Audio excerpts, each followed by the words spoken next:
bailing for more treasure. But the same tune cannot be sung for CR Bellowistad, who have struggled for form. Big chance here for the Buccaneers. Early opportunity taken. Orlando Pirates return to the CAF Champions League. Starts off with a bang. Starts off with a goal from the young man in Kota. Scored a wonderful brace against Amazulu. And now scores probably the biggest goal of his young career so far.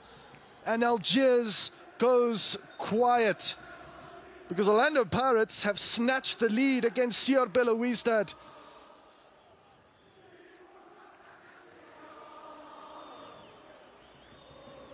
Exceptional attack from the Buccaneers. It came out of nothing. Mofokeng and Nkota involved. The two young sensations producing a sensational start for Orlando Pirates in hostile conditions. He took it with aplomb.